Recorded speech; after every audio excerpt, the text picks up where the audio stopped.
Telangana assembly సమావేశాలు కొనసాగుతున్నాయి. ఇప్పుడు లైవ్ చూద్దాం.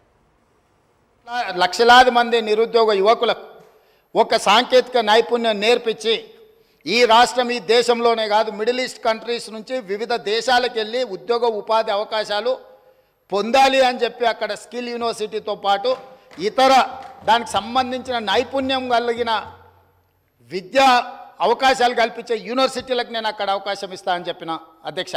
అదేవిధంగా హెల్త్ టూరిజం ఈరోజు మిడిల్ ఈస్ట్ కంట్రీస్ నుంచి ఇతర దేశాల నుంచి ఆయా దేశాలలో వైద్య పరిస్థితులు లేక అక్కడ వసతులు లేక ఈరోజు భారతదేశంలో ముఖ్యంగా హెల్త్ సిటీగా డెవలప్ అయిన హైదరాబాద్కి వేలాది మంది ఇక్కడికి రావాలనుకుంటున్నారు అధ్యక్ష.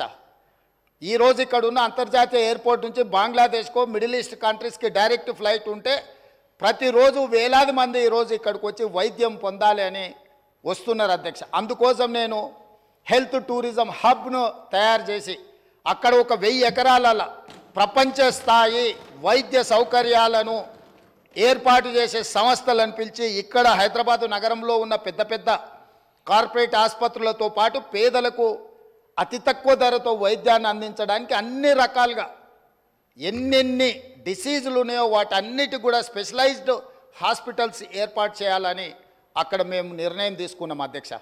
అదేవిధంగా స్పోర్ట్స్ అండ్ గేమ్స్ చిన్న చిన్న దేశాలు ఒలింపిక్స్ లాంటి పోటీలలో వాళ్ళు ఎన్నో పథకాలు తీసుకెళ్తారు. 140 కోట్ల జనాభా ఉన్న భారతదేశము కాంస్య పథకం వస్తే కూడా దేశమంతా 100 కోట్ల మంది చప్పట్లు కొట్టే పరిస్థితి వచ్చింది అధ్యక్ష. ఎందుకు అధ్యక్ష? ఒకనాడు ఏషియన్ గేమ్స్ గచ్చిబౌలిలో మనం నిర్వహించుకున్నాం అధ్యక్ష. అంతర్జాతీయ స్థాయిలో ఆటల పోటీలు నిర్వహించుకున్న హైదరాబాద్ రాష్ట్రము తెలంగాణ ఈరోజు ఆనాడు నిర్మించిన ఇన్ఫ్రాస్ట్రక్చర్ని ఈరోజు మనము అసలు ఎలాంటి ఉపయోగం లేకుండా నిరుపయోగంగా తాగుబోతులకు అడ్డాగా ఈ స్టేడియంలన్నీ మారుతున్నాయి. అందుకే ఈరోజు ఉన్న స్టేడియంలతో పాటు అక్కడ ఒక స్పోర్ట్స్ యూనివర్సిటీని పెట్టి అంతర్జాతీయ ప్రమాణాలతో ఈ దేశంలో ఉండే యువకులకు అందరికీ ఇక్కడ శిక్షణ ఇవ్వడానికి అన్ని ఏర్పాట్లు చేయాలని మేము అక్కడ ప్రయత్నం చేస్తున్నాం అధ్యక్ష. ఇదే కాదు, ఈరోజు BCCI క్రికెట్ ప్రపంచంలో ఎంత పాపులరో మీకు తెలుసు. సిరాజ్ మొన్ననే వరల్డ్ కప్లో మన హైదరాబాద్ నుంచి 12th క్లాస్ చదువుకున్న యువకుడు, పెద్దగా చదువు PGలు PhDలు డాక్టరేట్లు చేయకపోయినా 12th క్లాస్ చదువుకున్న ఒక హైదరాబాద్ నగరం నుంచి ఒక సామాన్యమైన కుటుంబంలో నుంచి వచ్చిన సిరాజ్ క్రికెట్లో ఇండియాకు ప్రాతినిధ్యం వహించి కప్పు గెలిపించుకొని వస్తే ఈరోజు మినహాయింపులు రేపు క్యాబినెట్లో చెప్పిన నేను అతనికి అన్ని మినహాయింపులు ఇచ్చి అతనికి ఒక గ్రూప్ 1 స్థాయి ఉద్యోగం ఇవ్వాలని నిఖత్ జరీన్ మనకు ఒలింపిక్స్లో మెడల్ తీసుకొస్తే ఆవిడకు ఉద్యోగం ఇస్తామని చెప్పి ప్రభుత్వం ఇంతవరకు ఇవ్వకపోతే క్యాబినెట్లో పెట్టి రేపటి క్యాబినెట్లో నిఖత్ జరీన్కి ఒక గ్రూప్ 1 స్థాయి ఒక DSP స్థాయి ఉద్యోగాన్ని ప్రభుత్వ ఉద్యోగాన్ని ఇవ్వాలని చెప్పి ఇవాళ యువకులకును క్రీడల వైపు ప్రోత్సహించాలన్న ఆలోచనతో అక్కడ ఒక స్పోర్ట్స్ యూనివర్సిటీ ఒక స్పోర్ట్స్ హబ్ చేయాలనుకుంటున్నాం అధ్యక్ష. BCCIతో మాట్లాడి అంతర్జాతీయ ప్రమాణాలతో క్రికెట్ నిర్వహించడానికి అక్కడ ఒక స్టేడియం నిర్మించడానికి BCCIతో నేను మాట్లాడిన అధ్యక్ష. ఈ విధంగా ఒక్కొక్కటి ప్రపంచ స్థాయిలో అంతర్జాతీయ ప్రమాణాలు కలిగిన అన్నింటినీ ఆ ముచ్చెర్ల ప్రాంతంలో తీసుకొచ్చి ఈరోజు ఫార్మా వార్ సిటీ అన్నారు, నేనన్న ఫార్మా విలేజ్లు అన్నా. పొల్యూటెడ్ ఇండస్ట్రీని మొత్తం తీసుకొచ్చి ఒక 25,000 ఎకరాలలో పెడితే వారు అమెరికాలో చదువుకొని వచ్చి వారికి తెలుసు. నెవార్క్ ఎయిర్పోర్ట్ పక్కన ఇట్లనే అన్ని పొల్యూటెడ్ ఇండస్ట్రీస్ పెడితే లాస్ట్గా ఆ నగరమే మొత్తం తరలిపోవాల్సిన పరిస్థితి వస్తే ఆ ఇండస్ట్రీని ఇంకెక్కడికో పంపించారు. అదెందుకు అధ్యక్ష? మీకు నాకు వారికి తెలుసో తెలియదో నాకు తెలియదు. వారి దిల్సునగర్ ప్రాంతంలో వారికి ఎంత పరిచయం ఉందో. ఒక సిరీస్ కంపెనీ 30 ఎకరాలలో ఉంటే కొన్ని వేల ఎకరాల ఆ ప్రాంతంలో కలుషితమైపోయి బోర్ వేసుకుంటే ఆ నీళ్లతో అన్నం వండుకుంటే వెనకటికి సారె పెట్టుకొస్తే పసుపు బియ్యం వండేటోళ్ళు తెలుసు కదా, పచ్చగా ఎల్లోగా. అట్లా సామాన్యులు ఆ బోర్ నీళ్ళతో వంట వండుకుంటే పసుపు బియ్యం వండుకొని తిన్నట్టుగా ఉండి ఆ ఏరియాల కలుషితం కేవలం 30 ఎకరాలలో ఉన్న సిరీస్ ఫ్యాక్టరీతోని మొత్తం చైతన్యపురి దిల్సుకున్నారు ఆ ప్రాంతమే పూర్తిగా కలుషితం అయిపోయింది అధ్యక్ష. ఆ ఫ్యాక్టరీని తొలగిస్తే కానీ తొలగించినాక ఈరోజు కూడా ఇంకా భూమిలో ఆ కలుషితం ఇంకా కొనసాగుతూనే ఉంది అధ్యక్ష. అందుకే నేను ఆ ఏరియాలో ఇట్లాంటి పొల్యూటెడ్ ఇండస్ట్రీ కాకుండా జినోమ్ వ్యాలీలో ఏదైతే ఫార్మా రిలేటెడ్ ఇండస్ట్రీస్ ఉన్నాయో, ఫార్ములేషన్స్ అంటే ట్యాబ్లెట్స్ చేసేటి ఉన్నాయో, R&D ఉందో, రీసెర్చ్ అండ్ డెవలప్మెంట్, ఇప్పుడు IDPL బంద్ అయిపోయింది అధ్యక్ష. ఇట్లాంటివన్నిటిని కూడా అక్కడ ఒక 4000 ఎకరాలలో ఒక అద్భుతంగా ప్రపంచానికి ఇవాళ వ్యాక్సిన్, కోవిడ్ వ్యాక్సిన్ ఎవరు తయారు చేసిండ్రు అధ్యక్ష? ప్రపంచంలో 4 వ్యాక్సిన్లు ఉంటే 3 వ్యాక్సిన్లు మనం తయారు చేసినాం అధ్యక్ష. భారతదేశంలో 4 వ్యాక్సిన్లు వస్తే 3 మన దగ్గర ఉన్నాయి, ఒకటి పూణే నుంచి వచ్చింది. సో ఈరోజు ఫార్మాకి మనం అధ్యక్ష, అదేవిధంగా మా మిత్రుడు శ్రీధర్ బాబు గారు ఉన్నారు. ఇవాళ ఆర్టిఫిషియల్ ఇంటెలిజెన్స్ ఈరోజు ప్రపంచాన్నే ఏలుతుంది. ఈరోజు ఏం కావాలన్నా అద్భుతాలు సృష్టిస్తుంది. ఆర్టిఫిషియల్ ఇంటెలిజెన్స్ ఈరోజు అగ్రికల్చర్కి, సింక్రనైజ్ అగ్రికల్చర్ కూడా మొత్తం దాన్ని అనుసంధానం చేసి, ఇతర వృత్తులకు అనుసంధానం చేసి ఈరోజు ప్రపంచం అంతా ఐటీ రంగం నుంచి ఆర్టిఫిషియల్ ఇంటెలిజెన్స్ అటువైపు వెళ్తున్నది అధ్యక్ష. అక్కడ 200 ఎకరాల ఒక ఆర్టిఫిషియల్ ఇంటెలిజెన్స్ హబ్ను పెట్టి ప్రపంచ స్థాయిలో పేరుగాంచిన సంస్థలను అక్కడ తీసుకొచ్చి అక్కడ ఏర్పాటు చేయాలని మేము ప్రయత్నం చేస్తున్నాం అధ్యక్ష. రోజుకు 18 గంటల అధికారులను సమన్వయం చేసుకుంటూ ప్రపంచంలో ఉన్న ప్రతి ఒక్కరిని మేము సంప్రదిస్తూ ముందుకెళ్తున్నాం. ఈ ఆర్టిఫిషియల్ ఇంటెలిజెన్స్ గురించి మేము చర్చించుకునేటప్పుడు ఏదో ప్రశ్న వచ్చింది, ఆర్టిఫిషియల్ ఇంటెలిజెన్స్కు కేటీఆర్కు పోలికేంది అని ఎవరో ఇట్లా వాళ్ళు మాట్లాడుతా ఏదో అడిగినారు అధ్యక్ష మా మంత్రి గారికి. అంటే ఒక ఆయన సమాధానం చెప్పిండు, ఆర్టిఫిషియల్ ఇంటెలిజెన్స్లో కేటీఆర్ గారు 100% ఆర్టిఫిషియల్, 0 ఇంటెలిజెన్స్ అని చెప్పిండ్రు అధ్యక్ష.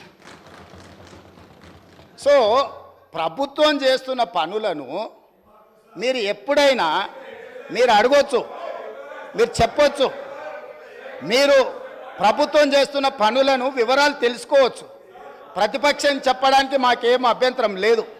కాబట్టి ఇవాళ ఆ ప్రాంతాన్ని ఒక అద్భుతమైన నగరంగా వారు ఏదైతే మెట్రో రైల్ గురించి చెప్పినరో, నేను ఇప్పుడు మళ్ళీ కూడా చెప్తున్నా అధ్యక్ష, అంతర్జాతీయ ఎయిర్పోర్టు నుంచి ముచ్చర్లలో ఈరోజు నిర్మించబోయే 4th సిటీ అధ్యక్ష, హైదరాబాద్, సికింద్రాబాద్ సిటీ, సైబరాబాద్ సిటీ, ఇప్పుడు ముచ్చర్లలో 4th సిటీని మేము ఈరోజు ఎస్టాబ్లిష్ చేయబోతున్నాము. ఆ 4th సిటీనే అవర్ ఫ్యూచర్ సిటీ అధ్యక్ష. ఈ Hyderabad city, Secunderabad city, Cyberabad city is equal to 4th city. 4th సిటీనే అవర్ ఫ్యూచర్ సిటీ అధ్యక్ష. ఇవాళ అంతర్జాతీయ ఎయిర్పోర్ట్ వరకు మెట్రో తేవడమే కాదు, అంతర్జాతీయ ఎయిర్పోర్టు నుంచి ముచ్చర్లలో నిర్మించబోయే ఒక గొప్ప నగరానికి మెట్రో రైల్ రవాణా సౌకర్యాన్ని కూడా ఏర్పాటు చేసి ప్రపంచమంతా ఎక్కడ పెట్టుబడులు పెట్టాలి అని అంటే అక్కడికి వచ్చి పెట్టుబడులు పెట్టాలి. వైద్యం కావాలంటే అక్కడికి రావాలి, ఉద్యోగం కావాలంటే అక్కడికి రావాలి, స్కిల్ నేర్చుకోవాలంటే అక్కడికి రావాలి, అంతర్జాతీయ క్రికెట్ పోటీలు జరగాలంటే అక్కడికి రావాలి, గల్ఫ్ క్లబ్ ఆడాలి అని అంటే వాళ్ళంటి శ్రీమంతులు ఆడుకునే గోల్ఫ్ అని ఉన్నది కదా అధ్యక్ష. మాకు తెలియదు, మేము ఊర్ల నుంచి వచ్చిన వాళ్ళం, కానీ వాళ్ళ శ్రీమంతుల కోసం పెట్టుకునే గోల్ఫ్ ఉంది కదా అధ్యక్ష. దానికి కూడా పెద్దలు సురేందర్ రెడ్డి గారిని పిలిచి మాట్లాడి మీ నేతృత్వంలో ఓ 200 ఎకరాలు అక్కడ ఇస్తాము, ఈ అంతర్జాతీయ పెట్టుబడులకి ఇవన్నీ కూడా ప్రామాణికంగా ఈరోజు చర్చిస్తున్నారు, మీరు గల్ఫ్ క్లబ్ కూడా అక్కడ డెవలప్ చేయండి అని పెద్దలు సురేందర్ రెడ్డి గారిని. ఎందుకంటే Hyderabad golf club, Hyderabad race club, ఇట్లాంటి గొప్ప గొప్ప వాటిని వారు ప్రారంభించి వారు అద్భుతంగా ముందుకు తీసుకెళ్ళిండ్రు, వాటిని సక్సెస్ చేసిండ్రు. వారి అనుభవం మన రాష్ట్రం ఉపయోగించుకోవాలని చెప్పి ఈరోజు అక్కడ గల్ఫ్ క్లబ్ కూడా మనము ప్రణాళికలు చేస్తున్నాం అధ్యక్ష. ఇవన్నీ 7 నెలల్లోనే మేము ఏమీ చేయలేదన్నట్టుగా, పూర్తిగా వైఫల్యం చెందినాం అన్నట్టుగా ఏంది అధ్యక్ష ఇది? మీ 10 ఏళ్ళ అనుభవం, మీ విదేశాలలో చదువుకున్న పరిజ్ఞానం తెలంగాణ ప్రజలకు ఉపయోగించండి. ఎంతసేపు ఉన్న రాజకీయ ప్రయోజనమేనా? రాజకీయ ప్రయోజనం తప్ప ఇంకేం లేదా? ఇప్పుడు ఎన్నికలు కూడా లేవు. నేను మిత్రుడికి చెప్తున్నా, ఎన్నికలు అయిపోయినాయి, అసెంబ్లీ అయిపోయింది, పార్లమెంట్ అయిపోయింది, ప్రజలు ఒక తీర్పు ఇచ్చిండ్రు. ప్రజలకు ఇప్పుడు మనం తిరిగి ప్రతిపక్షంలో మీరు పోషించాల్సిన పాత్ర మీరు పోషించండి, పాలకపక్షంలో మేము చేయాల్సిన నిర్ణయాలు మేము చేస్తాము, మాకు పాలసీ లేదు, పాలసీలు తేలేదు అంటారు. ఇంతవరకు 10 ఏళ్ళు ఉన్నారు, మీరు ఎనర్జీ పాలసీ తెచ్చిండ్రా, టూరిజం పాలసీ తెచ్చిండ్రా, డెవలప్మెంట్ పాలసీ తీసుకొచ్చిండ్రా, అగ్రికల్చర్ పాలసీ తీసుకొచ్చిండ్రా? ఏదైనా ఒక పాలసీ ఇప్పటి వరకు 10 సంవత్సరాలలో మీరు తీసుకొచ్చిన ఒక పాలసీ చెప్పండి. అదొక్కటి మాత్రం వచ్చింది. ఇంకా నేను అనదలుచుకోలేదు, అంత లోతుకు వెళ్ళదలుచుకోలేదు, ఎందుకంటే అనవసరమైన విషయాలు సభలో మనం ఎక్కువ చర్చించడం వల్ల ఉపయోగం లేదు. కాబట్టి అధ్యక్ష వారికి ఓపిక ఉండాలి, సహనం ఉండాలి. అనుకోకుండా అవకాశం వచ్చింది, 10 సంవత్సరాలు మంత్రిగా కొనసాగిండ్రు, సంతోషపడుండ్రి. తెలంగాణ సమాజం ఇంత ఇచ్చింది మీకు. వారు ఒక అలిశెట్టి ప్రభాకర్ గారి గురించి వారి కోట్ చేసినట్టు ఉన్నారు. నేను వస్తా విన్నాను అధ్యక్ష. సేమ్ అదే అలిశెట్టి ప్రభాకర్ గారు కూడా ఒక మాట చెప్పిండ్రు అధ్యక్ష. అది చెప్పి నేను మళ్ళా దీని మీద వివరణ ఇచ్చినప్పుడు మిగతా డీటెయిల్ చెప్తా. అదే అలిశెట్టి ప్రభాకర్ గారు ఇంకొక మాట కూడా చెప్పిండ్రు అధ్యక్ష. ఒక అడవిలో గుంటనక్కనంట ప్రమాణ స్వీకారం చేసిందట, ఇక ముందు మిమ్మల్ని ఎవరిని మోసగించనని. అడవిలో గుంటనక్క ప్రమాణ స్వీకారం, మిమ్మల్ని ఎవరిని మోసగించనని చేస్తే గుంటనక్కని ఎవరన్నా నమ్ముతారా అధ్యక్ష? 10 సంవత్సరాలు ఏలి ప్రజల్ని మోసం చేసి ఇవాళ వారు అక్కడ కూర్చొని ఈ ప్రభుత్వం ఏం చేయట్లేదు, ఈ ప్రభుత్వం తెలంగాణ సమాజాన్ని మోసం చేసింది అన్నట్టుగా మాట్లాడితే నమ్మడానికి ఎవరు సిద్ధంగా లేరు అధ్యక్ష. అదే అలిశెట్టి ప్రభాకర్, కరీంనగర్ బిడ్డ, సిరిసిల్లనే అనుకుంటా పొన్నం ప్రభాకర్ గారు చెప్పాలి, జగిత్యాల. వారు చెప్పిందే కూడా మన కళ్ళ ముందల ఉంది అధ్యక్ష. కాబట్టి దయచేసి తారక రామారావు గారికి నా సూచన ఒక్కటే. సరే పెద్దలు వారు రాలేదు, వారి అనుభవంతో మాకేమైనా సూచనలు ఇస్తారని ఎదురు చూసిన, చీల్చి చెండాడుతా అంటే ఎందుకైనా మంచిదని బుల్లెట్ ప్రూఫ్ జాకెట్ కూడా తోడుకొని వచ్చినాం అధ్యక్ష. మా వెంకటరెడ్డి గారు అయితే 10 గంటలకు అసెంబ్లీ అని అంటే 9:30కే వచ్చి కూర్చున్నాడు, అదేందో చూద్దామని చెప్పి. ఒక సినిమాలో మీకు తెలుసు కదా అధ్యక్ష, నేను ఊరు బయట ఉన్న కొండను ఎత్తుతా మీరు రాండి అని సవాల్ ఇస్తుండే ఒక ఆయన. ఊరంతా వచ్చిందారే ఎట్లెత్తుతాడో చూద్దామని. ఇంకా పేల్వాన్ కూడా కొండ దగ్గరకు వచ్చిండు. వచ్చి మొత్తం జబ్బలు జరుచుకొని తొడలు కొట్టుకొని చెప్పిండట, మీరు అందరు కలిసి ఎత్తి నా మీద పెట్టుండి మోసి చూపిస్తా అని. గట్లనే ఉంది అధ్యక్ష వాళ్ళ చీల్చి చెండాడు కూడా. కాబట్టి దయచేసి ఇప్పటికైనా ఇప్పటికైనా ప్రభుత్వం అధ్యక్ష, ఈ ప్రభుత్వం విధానపరమైన నిర్ణయాలు తీసుకుంటుంది, ఈ ప్రభుత్వం పాలసీలు తీసుకొస్తుంది, ఈ ప్రభుత్వం రైతు పాలసీ తీసుకొస్తుంది, అంటే వ్యవసాయ పాలసీ తీసుకొస్తుంది, ఈ ప్రభుత్వం స్పోర్ట్స్ పాలసీ తీసుకొస్తుంది, ఈ ప్రభుత్వం ఆర్టిఫిషియల్ ఇంటెలిజెన్స్కు సంబంధించిన పాలసీ తీసుకొస్తుంది, ఐటీ అండ్ ఇండస్ట్రీస్ పాలసీ తీసుకొస్తుంది ప్రభుత్వము, ఎనర్జీ పాలసీ తీసుకొస్తుంది ప్రభుత్వము.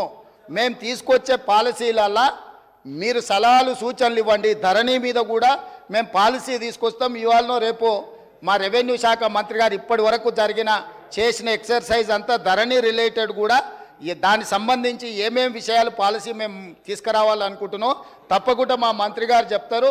వారు కూడా ఏమైనా సలహాలు సూచనల అనుభవం ఉంటే వారిని ఉపయోగించాల్సిందిగా 2 గంటలు తీసుకున్నారు అధ్యక్ష. 2 గంటలు సరిగ్గా 2 గంటలు మాట్లాడినారు.